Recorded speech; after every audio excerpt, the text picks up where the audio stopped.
Welcome to Up and About with Peekskill United. Again, because of the current pandemic, we're doing our show now, like everybody does now, virtually. We're all in separate locations. Maintaining social distancing is the key here, the masks and so forth. So we're bringing it to you in certainly a new format. We have an interesting discussion here tonight. We're taping right now on June 4th. We're right now in the middle of a lot of the unrest as a result of the homicide, the George Floyd homicide out in Minneapolis. A lot of civil unrest. So in our show tonight, we're going to start off our lead segment is we're going to talk about the issues of policing, community policing, some of the racial issues that have come up. Then we're going to go our usual segment on Inside City Hall. Let's talk a little bit about the city's budget issues. And let's talk a little bit, at the end, we're going to have Louis Segarra tell us a little bit, an update on some of the relief efforts in town to help some of the people that have been really impacted by this pandemic. Because despite what's going on, certainly with the George homicide, we still got a pandemic going on as well. So, first of all, guys, I think everybody's agreed the Floyd homicide was, displayed on TV. It was just a horrible thing. All of us have some background in a little bit in law enforcement. We've had relatives, we've had friends and so forth. There's my dog in the background. Of course, Bruce, you're a retired police officer.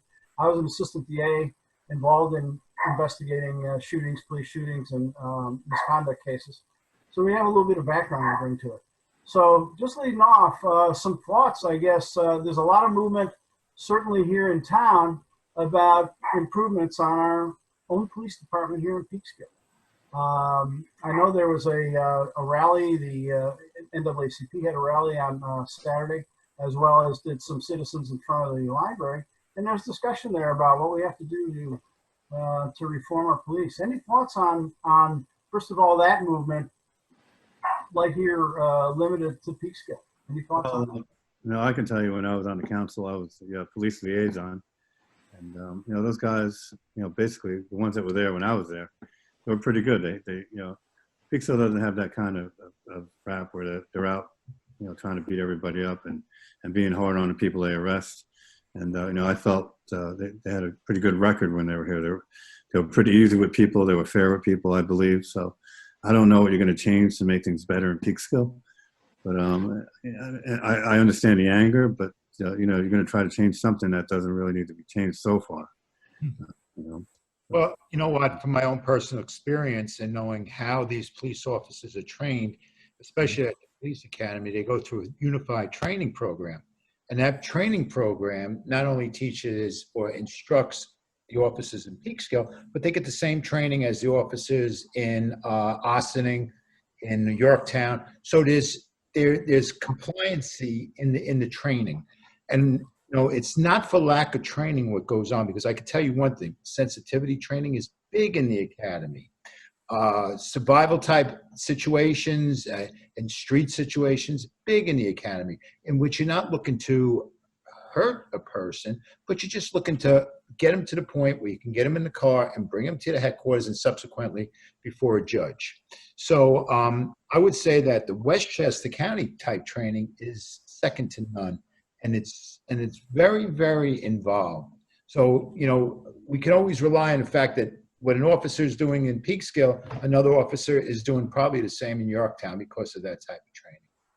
Yeah, the governor was on today in his COVID update, and he said something very interesting. He had a PowerPoint presentation. He said, one of the issues we have right now is we have a pandemic hitting us, and we have the Floyd homicide, and we have all these factors. He says one of the biggest problems that's coming about is politicization of both. He said, we got an election year coming up, and everybody's, you're a good guy and you're a bad guy and all this other stuff. And it kind of gets into, we're talking past each other. Let me just read a real quick issue. It's a little tidbit I pulled off the internet today, and it says, a question, and it's out of a manual. It says, what's wrong with your police department is not necessarily the same as what's wrong in another city. Police departments differ in size, quality of management, local traditions, and severity of their problems. Okay. That's from the ACLU action manual for reforming your police department. So that comes back to the question: what's going on in Minneapolis? What's going on in Los Angeles, or the city of New York, or wherever it might be? The purpose of this show, we're talking about Peekskill. So what's the issue? We had a lot of people speaking on Saturday, and Bruce, I think you addressed that. All the cops, Peekskill, Ossining, whatever it is, Westchester County, are all trained the same way. And so there's a lot of question of, we have to reform our police. We have to make things different. What do we have to make different? Not that there isn't anything to make different, but you have to pinpoint what it is about your specific locality. Is it just community relations? Is it corruption? Is it excessive use of force? Harassment of people? Verbal abuse?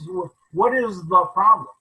So I think our elected officials and citizens, people like us, the four of us, have to address the issue of what's the question? What's the issue? And from what I've heard, I'm not sure that that's been formulated. It's talk is cheap at a public rally about saying, we're going to reform the police. I mean, at the rally on Saturday, Mr. Smith, our legislator, says, it's all up to electing the right people. Well, okay, Mr. Smith, you're elected. You're the chairman of public safety. What is the issue? Same issue in Ossining, same issue in Peekskill. If you want to deal with Minneapolis, go out to Minneapolis and deal with that. So it isn't really one size fits all, I don't think. I just throw that out, some thoughts. Bob, I just want to, first of all, commend the Peekskill Police Department because they are a community police department. They do work with the community. I see them out there. They're not the group that people are having the issues with. And we can't lump and gather and group all police officers because of what happened over there. And that's the one thing we have to make sure we don't do. Yeah, you can protest about what's happening, but I think also we have to take time and also thank our Peekskill Police Department for not being like they are. They should be commended for the way they community police, and Chief Hamley as well. They're doing a good job. As far as the training, I think every piece that you mentioned should be a part of their training. About force, about language, about being a community police, about being helpful. They are there to serve. And I know when this started coming out, a lot of the Peekskill police officers put information out there saying they don't agree with how that police officer acted. And they wanted to make sure that our community knew that that's not the way they treat us, and I know they don't. So like I said, I don't want us to group them into that category because they do a great job here. You always have one or two rotten apples, but they work hard on trying to weed them out. And I agree with that. It's a sad situation, a bad situation that change has to come. But I just don't want us to group, everything for what happened over there. This is not Minneapolis, and the police officers here, work hard to be community police. Louis, I have to agree with you on that.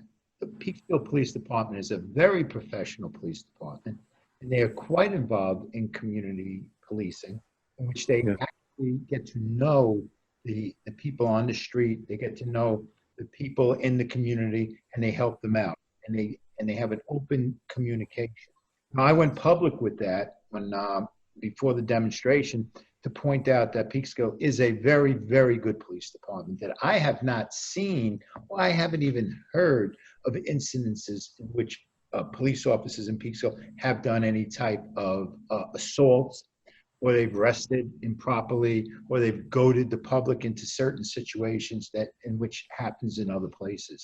So yes, I have to agree with you on that Peekskill is very professional, and we should be happy to have a police department like them. And, people don't realize they work with the kids. They work in the school, and they get to know the kids personally.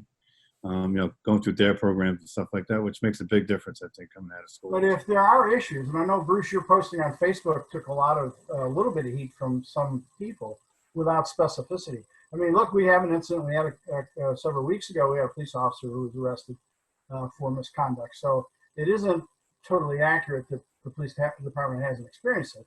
But the issue is there something endemic to that department which created that or not? If there is, then that's something that needs to be addressed without just, firing every cop or doing whatever When you talk about issues that you have to watch out for, yes, you have to watch out for that police officer who stands out from the others, where he or she are getting complaints, where people are talking negative about that officer. Then you have to start thinking that why is this one person more in the public's eye than the other officers? And probably, as you know, where there's smoke, there's fire.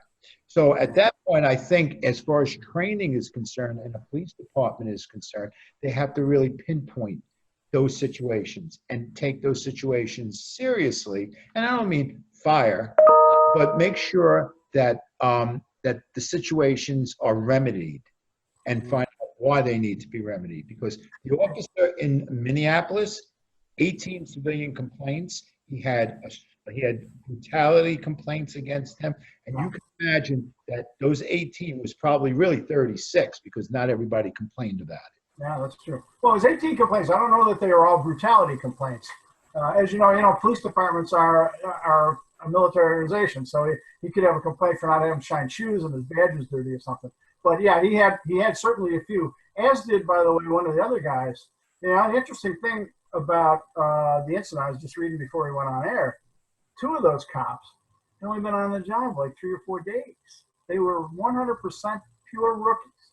Right. What are they doing? First of all, by themselves on patrol, because I think they were.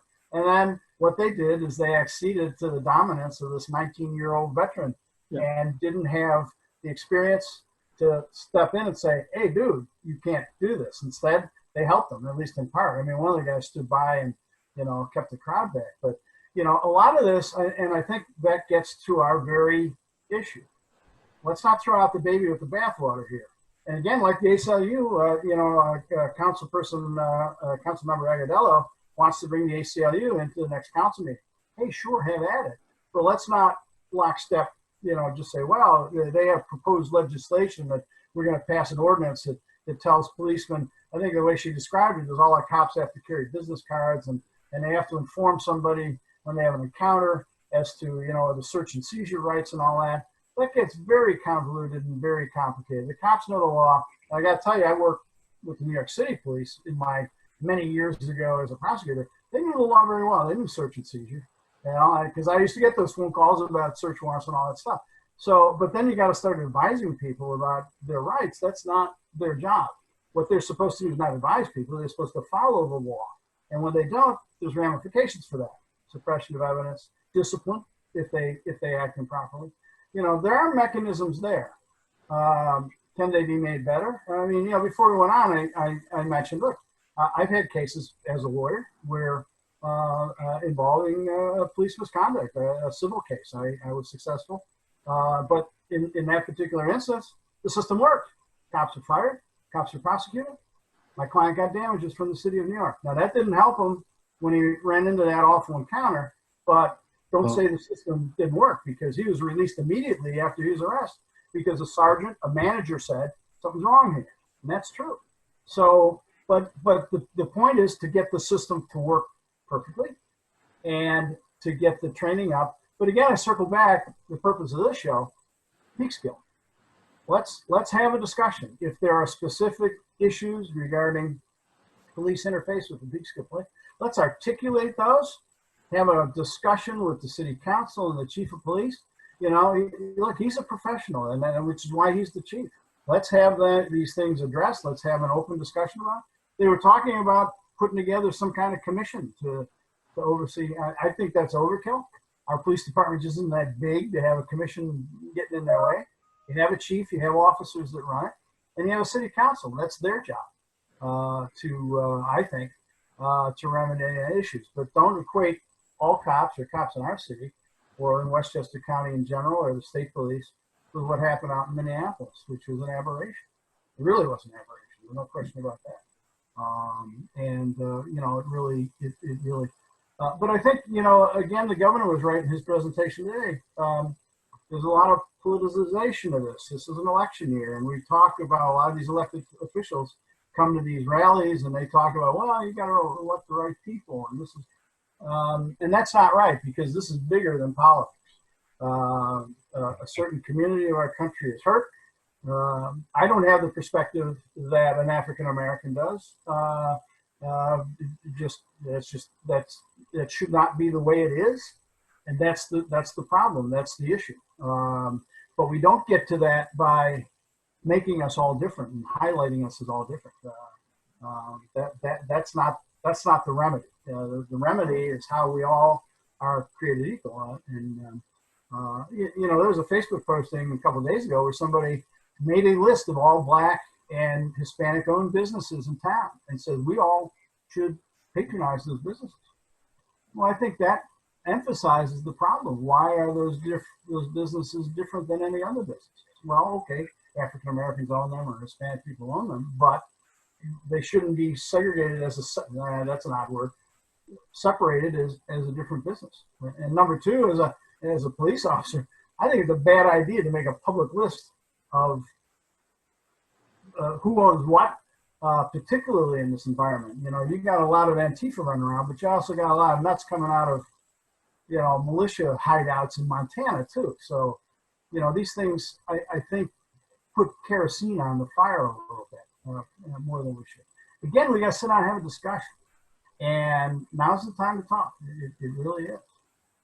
We're undergoing some rough times, and that's we're better than that. And I think we collectively can overcome it.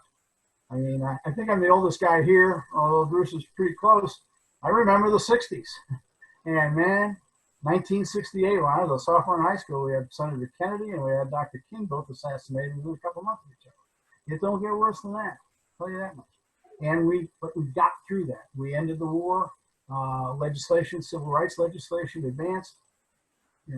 That's where I think that's the place I think we have to be, and I think we can get there. Certainly by not calling people names and doing all that kind of stuff. So. Yeah, it doesn't do any purpose. It has no purpose. Yeah, it really doesn't. I think there's a real fear there for African Americans, for Hispanics, and women as well. I realize it. I feel the same way at times. If a police, car is behind me, I've done nothing wrong, but I do get that funny feeling like, what's going to happen? So it's not like, it's not out there. But I know when we're talking about this community here in Peekskill, I don't have that fear. But I understand, the fear in other places and the anger in other places and the grief that people are going through. I can understand that 100%. Been there, felt it. But, again, we can't group the people who are going through all that with what else is going on, with all the looting and all the violence that's going on, because that takes away from, what the real conversation should be. Yeah. So I love that the city of Peekskill, the police department, has become very diverse. We have a lot of women on the force, a lot of minorities, a lot of Hispanics, a lot of Caucasians, a great mix. So I think that helps out. When you say that the person had 18, comments against him, that's a lot. I think if you get to 2 or 3, you got to be brought in for retraining or resensitizing, because to be put out that long, something's wrong. It doesn't have to be. You can be 100% right all the time, or 18 times, but we still got to call you in and make sure we understand why that's happening to you more than anybody else. So the checks and balances, I think, are there. It's just making sure they're followed is what becomes key. One thing, growing up in Peekskill is that, everybody knew each other when we were younger. Everybody kind of knew each other. And it was really, you never had a feeling in Peekskill that there was ever any kind of racism going on. Even to this day, really, there's no, everybody knows each other. Kids went to everybody's houses. Didn't matter who you were. Didn't matter where you came from. People respected you. They treated you like anybody else. And I think Peekskill reflects that a lot in the police department and the people around that live in the city. Well, one of the things going nationwide, the discussion, one of the things that I think is advanced, and it goes to the diversity of police departments, is having cops live in the community where they police, or at least be familiar with the community where they police. I grew up on the south side of Buffalo, okay? We didn't have to worry about the police being in connection with the community. They were there. The guy lived next door to me. He lived up the street or across the street. My whole neighborhood was full of cops. but they knew the neighborhood, they knew who was who and what was what, and they knew what was going on. My experience as assistant DA, I remember many investigations in Brooklyn. They had a lot of these anti-crime cops, these young guys who are now Hispanic, they're black, they're from that neighborhood. And so when something's going on, they go, oh yeah, I know who that is. They know the neighborhood. They understand who the bad guys are and who the good guys are. And that helps a lot, I think, in community policing. So, but again, one size doesn't fit all. Big municipality like New York City has different issues and different problems, and they've done a pretty good job of addressing it. Bigger city, sure. Peekskill, Westchester County, all these different municipalities have different issues. So, but I think it's a conversation to be had. I think it's another chapter to be written. And quite frankly, I'm glad we had this discussion tonight, and I hope our viewers feel free to comment if they agree, disagree with us. I think that's the point, is have the discussion. Instead of talking past each other, you're bad, you're a racist, you're not. Let's sit down. We can solve these problems. We really can. We're better than that. So. Yes, we are. Yeah, absolutely. So our next segment, we usually do a segment on City Hall, what's going on in City Hall. It's a little difficult now to follow some of the meetings because the audio is so bad of the virtual meetings. But I think the biggest issue that's been coming up, and that's really two successive meetings, is the budget and the budget shortfalls. Again, we're filming on June 4 at the Committee of the Whole meeting on the 1st, which was just this past Monday. They had a presentation by the city auditors who gave a presentation of the city's finances for 2019. And certainly there was a lot of positive aspects of the city's finances that came out, but when you look at trends, one of the things that the auditors were talking about is we generated more revenue than we budgeted. And yay, that's a good thing. That's a positive thing. And I think that figure was an additional $1.3 million over what was budgeted. But when you look at what most of that was from, it was from taxes and not the property tax. We generated about actually that's not because there were some revenues that went negative, but we generated $931,000 in real estate transfer taxes, which someone who may have recently sold a home may be fully familiar, or bought a home may be fully familiar. And that was about $900,000 in variance, more than we expected. And also sales taxes from the county is about $500,000. So, a lot of these things are not from, good operations. It's like hitting the lotto where $1.4 million fell into their lap. But on the downside, according to the auditors, we also went positive on some of our expenses. And one of the things that was very interesting, and kind of ties into our last discussion, the police department. One of our biggest savings was the police department. And how did we do that? Well, from the prior year, the police budget went down almost $1 million. $1 million. And the auditor said, well, how's that done? It was done by retirements, vacancies, and hiring younger cops at lower salaries. So we went positive on our expenses by virtue of probably the biggest part of it was the police department. So, so what do these trends mean, I think, going forward? Well, I think, what we wound up at the end of the year was a surplus of about $4.8 million. Now that we've come into pandemic land, there is, and I think our viewers should have a look at us right on the city's website. There's a memo by the city comptroller who lays out exactly what the financial problems are. Now, Joe, you spoke last time about the TANs extensively, which was pretty educational, and indeed they have to take out a TAN. They got to borrow $3 million by July to meet payroll and all the expenses. And they're looking at $6 million total, right? So yeah, $6 million they're going to draw down, but you got to pay all that back at some point in time. And I'd add with interest. So if you do 2% on $6 million, that's probably like in $120,000 range just to borrow $6 million. So it's a lot of money. It is. But ultimately, apart from the cash flow, they're looking at a $4.9 million shortfall for the year. $4.9 million. That's a big gap. That's a huge gap. It is. And one of the ways they try and get around it is, well, they're cutting expenses right immediately.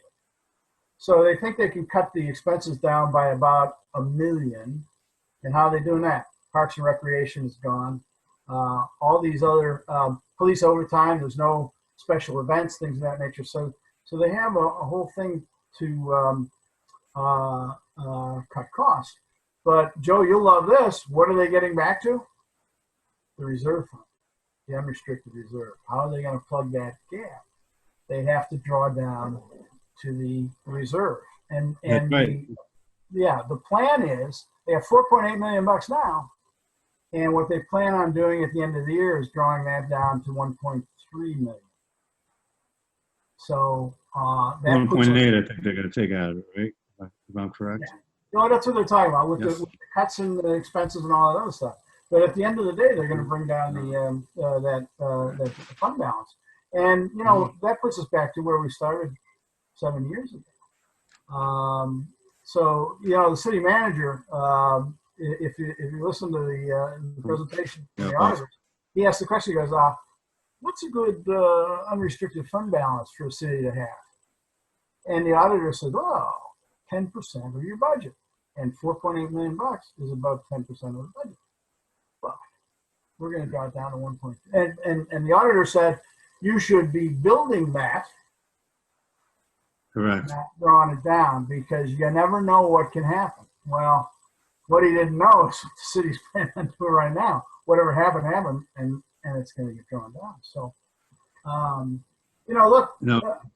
I think if you look at everything, I mean, Richard was a great guy. I think he left because I think he saw the writing on the wall and he didn't want to be part of it.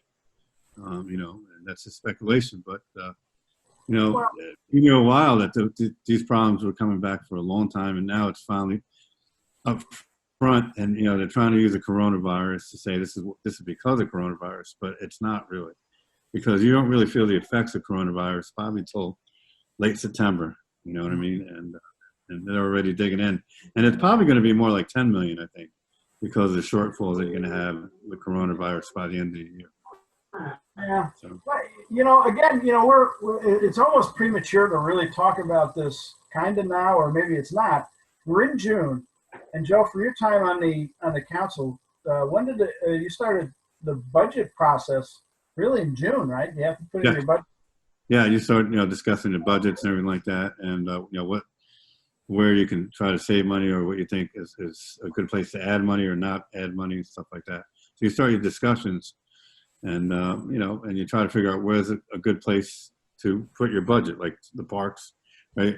Everybody's complaining about all the garbage that's down along there because they're not cleaning up the parks down there, and that's some of the problems. You're going to have a shortfall of services now because they're going to cut back a lot. They're already cutting back a lot of things, if you see. I think it's a must-read for everybody in the city, and it's attached to the agenda for the May 25th Committee of the Whole meeting. Very lengthy memo. It's in plain English, and it details all the cost-cutting, leaving vacancies open, police departments, especially the police, and other departments. There's a hiring freeze, and they're talking about reducing salaries. All these really drastic cuts. How that, and again, right now we're in the process of the new 2021 budget. When you're talking about these kind of gaps, how do you get your way out of it? If you draw down your reserve fund, it took years to build that up. It took a lot of, a lot of figuring out on where you can, gain some money and then lose your money, or make money. And I don't think they have that opportunity this time to do the same thing, because a lot of people are building here, but you're not going to see that for years to come. Right. And the things that you have done, and also they stopped the parking. I mean, there's nobody. I mean, they should do something. The guy can go around and write tickets. I can't. All the other towns and cities are doing it. Yeah. I don't see why we're stopping that, and that's going to make a big shortfall. And everybody else is kind of running their towns and villages, and City Hall hasn't even opened you know, and Yeah. people get paid to stay home, you know, and if you look at all the stuff that accumulated, I mean, they hired, you know, a friend of theirs to run the youth bureau. They gave her a big raise. And then you have all these guys that have been working there for years that wanted raises, right? Didn't get it. Brent Van Zant left because they didn't want to give him $10,000 more a year. And then they never fill that position because, you know, they don't have the money really to fill the position. You know what I mean? And, you know, so they're dancing, and, you know, the people that are either quitting or leaving, you know, through attrition or whatever, they're not filling those spots. And a lot of people don't see that, you know? And, Well, you know, the real proof of the pudding is going to be, you know, we know what the problem is. And by the way, just to be clear, according to our memo, the actual costs of this endemic, you know, the cost of cleaning and sanitizing City Hall, police overtime, all those kinds of things, they're going to get that back from FEMA. That only amounts to $400,000. So, Yeah. and that'll add to your cash flow. Of that. I need the TAN. They got to outlay that money, you know, but they're going to get that back from FEMA. But all the rest of the stuff, you know, the depression of sales tax, like you said, Joe, the parking, there's a plan to start that again in July 1. Why July 1? Start doing it now. yeah, why not start now? I mean, you know, everybody else to go to Terrytown, give a ticket right there. You know, I'm saying, you know, just Yeah. it comes down to, in my opinion, is, you know, you have people in there that don't really know how to, and you know, not knocking them, but none of them have really business experience, I think. And, you know, the city really is a business. And if you don't run it like a business and you take care of your friends, you know, like if you ran a business and you made sure all your friends got taken care of, you wouldn't be in business too long because, you know, you're taking care of your friends. You're not doing the right thing for your business.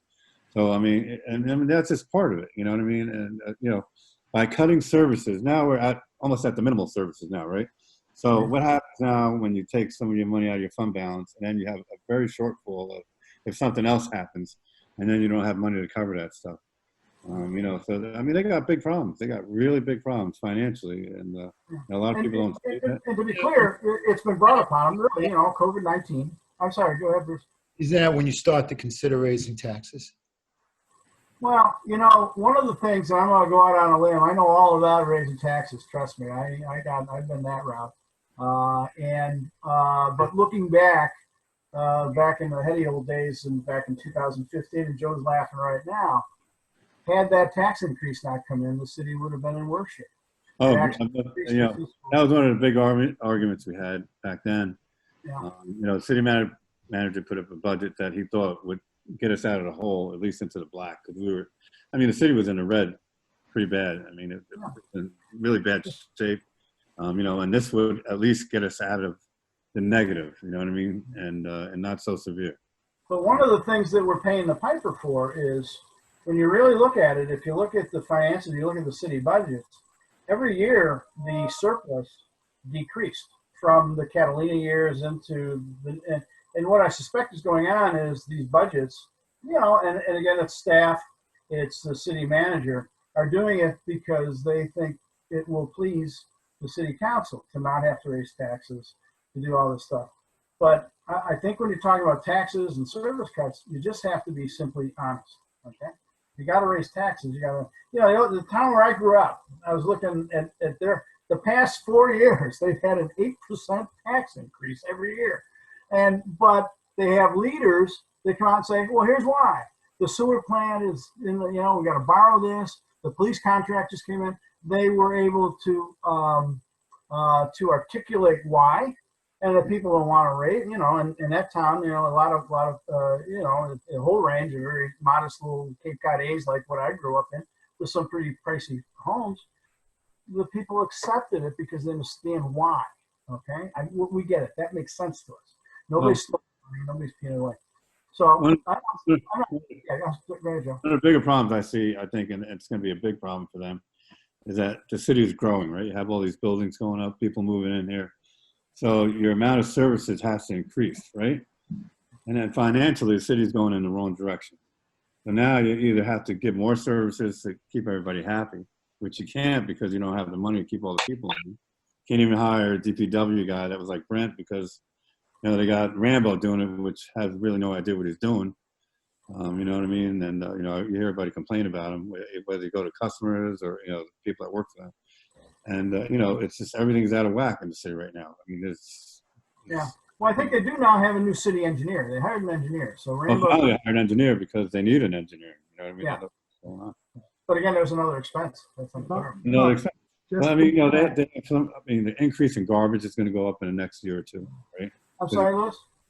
So just to add, they're only going to get 75% of whatever's related to COVID-19 as far as paid back. So even if they put in for, $1 million, they're only going to get $750,000 back. Yeah. And no one really knows how the city is going to bounce back, because there's no city that I've heard is going to bounce back 100%. Once this gets back, it's going to be a slow rebound. So, we just got to make sure that, things may get worse, and we just have to make sure we budget properly, because if we budget like things are going to be back to normal, we're going to be in for a big surprise. Yeah. Now, I think the point, and I guess we're running a little bit on time here, but I think the point is, like I mentioned before, budget process is going on now. It's going to come to fruition in September, October. I think what all of us have to be is vigilant on how that problem gets fixed, and not this abracadabra that comes out of City Hall and say, see, we only raised taxes 1.1%, and a little bit of spin on what comes out of City Hall. Candidly, the new city manager, I think he's a straight guy. I think right now, when he at all the COW meetings and all his discussions about the budget, he is, he's saying it the way it is. And I'm pretty confident that, if he does what he should do, he's going to get us through it, but it's going to take frank conversation. The problem you have is, he's a town supervisor, and there's a big difference between an actual experienced city manager, and I'm not saying that in a negative way for him, but yeah, that's why, the city usually requires you to have a city manager with some experience to hire them. And he's a supervisor. I talked to someone that's a mayor in another town, and they said, listen, I lost my city manager for a couple of weeks because he was sick. And she said, you don't realize how bad it is to try to do what they do. You have to know a lot of things that, you just don't know. And, rules, regulations, stuff like that, so, needs to be followed by a certain way, or dealing with the union and stuff like that. So, it's a big difference from being a supervisor or city manager. Now, getting back to city manager, the city manager only does what the council usually wants him to do. And if he feels it's not good, he'll tell them it's not good, but they'll say, this is what we want, and if you don't do it, then what's going to happen? They're going to show you the door and get somebody else. And that's the way it always is. And they say, well, the city manager runs the city. He does, but at the pleasure of the council and the mayor. So they get the final decision on if he says, I'm going to do this, and they say no, then he has to go by that. If he doesn't, he'll probably lose the job. I think the city manager is a very capable person. I spoke to him a couple of times. Seems like he knows his stuff, and I'm sure he'll put some viable options out there for them. Yeah. It just comes to the point of, will they follow it? Yeah. If they follow it, it'll be in good hands. At least. Well, that's what I'm saying. It's up to, he can put out a lot of great ideas, and I'm not saying he's not capable of doing that, but But he seems very persuasive. I'll tell you another positive influence on the council is Dwight Douglas. Yeah. He's a smart guy. He actually was a village administrator for 8 years, and you've seen his. They had a discussion, and again we were a little bit on time, but they had a discussion. Not to get off topic, but the other night they had a presentation of this new development on Central Avenue, and the poor developer is going. They pushed him. We need affordable housing. He wanted to make a full market rate project. They pushed him to come up with a formula for affordable housing. He had to go to his financing. He jiggered it all around, and he comes back. He says, all right, it's going to be 60% or whatever affordable housing. And all of a sudden they said, well, and Mr. Douglas accurately said, he says, what are we doing that for? You've got an affordable housing project going up on Main Street. You can't do that downtown. You have to have a mix. You have to have a mix to make it sustainable. You need to bring in people with money to spend downtown. And Councilmember Agudelo said, oh, no, we don't need people. And all the spending money comes from out of town to our restaurants. And we don't need that's not mostly true. I mean, just. Yeah. And the guy's a city manager, or not city manager, he's also a city planner before he became a city administrator. So I think he's a positive influence. He's running unopposed for re-election this year. So, give him a vote or two. But I I think you need some grown-ups on that board, and I think that combination of himself with Mr. Stewart, I mean, time will tell, but I think Mr. Stewart, from what I see, is got, you know, his handle on the throttle pretty well. So anyway, I think that's another chapter to be written again, and we'll see. Let's have another discussion later on in the summer, and certainly around budget time, we'll have lots of discussions once the budget comes out. We'll see if our gloom and doom comes to pass. Our final segment tonight, I'd like to talk with Louis Segarra about, if you recall our last show, Louis was able to tell us a little bit about the relief efforts in town. And Louis, I wonder if you could just update us on what's going on in town, because I think people forget with everything else that's happened the past week and a half. We're in the middle of the pandemic still, and we're still locked down. Speaking with Dr. Zamora, who's leading the charge with Feeding Westchester and bringing the food into the city and distributing it to our residents in need, we're close to 400,000 pounds of food that's been distributed within the city of Peekskill. Which it's the largest amount anywhere in Westchester, and he's done a great job in putting it together and working with all the people in place. The Rotary, we do ours on Tuesdays at the Field Library, and it is a line that's around the corner before the food even gets there. And sometimes within an hour and 15 minutes, the food's gone. So one of the things, as I mentioned before, we work with the First Baptist Church and open up a food distribution in their parking lot, which is in 690 Highland Avenue by P-Mart. And that's so that they can service also the area by Dunbar Heights. So we have to make sure other areas of the city are being, have the food distribution in the area. So that's worked out well. There's lines around the corners for their stuff as well. The other thing that Peekskill Rotary has done is also on Fridays, we are giving out hot meals. We give out about 150 to 200 hot meals on a Friday evening. It starts about afternoon, about 1 o'clock to 3. Last week, in 20 minutes, the food was gone. Wow. So there is a serious need, for what's being done. And I give Rotary Club big kudos because they're out in the forefront doing everything they can. Joe helps me out on Tuesdays when he can on Friday. So Joe, thanks a lot. It takes a good amount of volunteers that you can count on week in and week out to be there, and Joe's there every week. So, among the other people. So thank you, Joe. One of the things we also do between Chappie and myself and our Nardone, our funeral home, is in Chiamonte. We're going to set up a GoFundMe where we've raised about $23,000. And that's to use local businesses to serve our first responders, whether it's breakfast or lunch. And, we've just about hit the $23,000 limit. So, we raised a lot of money, and they are one thankful group of people. People say, well, they don't need it, they're working, but that's just it. They're working hard. They're dealing with emergency issues. Sometimes they don't get the time to even think about eating. And when we bring the food there, they take that 5 minute, get re-nourished and out there again. So it's important to make sure they're fed and taken care of. So that's that's another thing we've been doing. We also, in one of our meetings, we raised $4,000 for a disinfectant fogger for the ambulance corps. And it saves a lot of time in them disinfecting their vehicles. It saves a lot of money, time, and it saves lives because they got to be out right away. So that's nothing we've done. We're also working with, and I don't know because it just went out there, but with Choice Advocacy. They're a advocacy group here in Peekskill, and no cost, they put out a support line to deal with many of the mental health issues that are surrounding, that our residents are dealing with, whether it's mental stress, whether it's COVID related, and even now with the grief that's going on with the, with everything that's going on throughout the country, anyone, with the racial tensions and everything that's going on, anyone can go in and give them a call, and they'll counsel you, they'll help you with anything you need. It includes medical benefits, SNAP benefits, unemployment, immigration.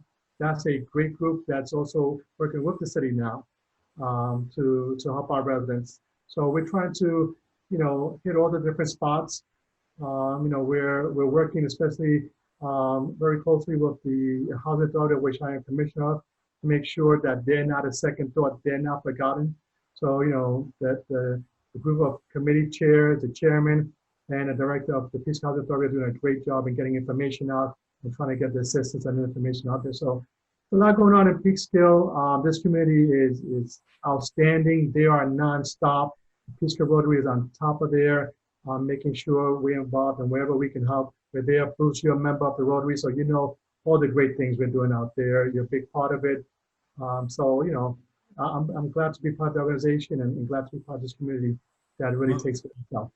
And that goes back to I think even our discussion in the policing. This is a really tight little community. It's 25,000 people, but we're addressing the needs of our people right here. I'm sure Chappaqua and Scarsdale, they have some people who are going on hard times, but it impacted us particularly because we have this wide spectrum of people that at all different levels and all different types of jobs that are impacted by these. Yeah. And certainly the mental health aspect of it. I mean, just sitting in the house, with the kids, but that kind of stress and where's the next paycheck coming from? When's the mortgage payment? Bob, I also have to give a big shout out to Dr. Maria Flores on the Pizza School District. They are doing so many things and working their tails off to make sure our kids have the tools they need to move forward. They're making sure they're not left behind from making sure food is being distributed to where their work packages are done, the laptop loan program, the information they put out on their websites. They're just out there hustling and doing everything they can to make sure our youth are not left behind. So I got to commend them for the great job they're doing. Yeah. Well, we had an interview with Dr. Mauricio, you remember, about a year and a half ago. And I got to tell you, my view of the schools and my view of him is just like incredible. I mean, he actually explained what's going on in the school and how it's going to get fixed.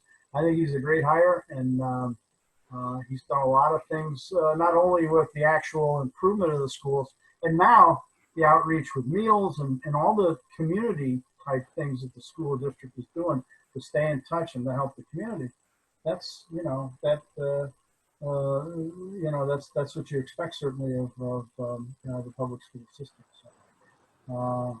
So I think that's about it for our show tonight. Any last thoughts before we wrap up, Bruce? Yeah, you know what? I'm so proud of people.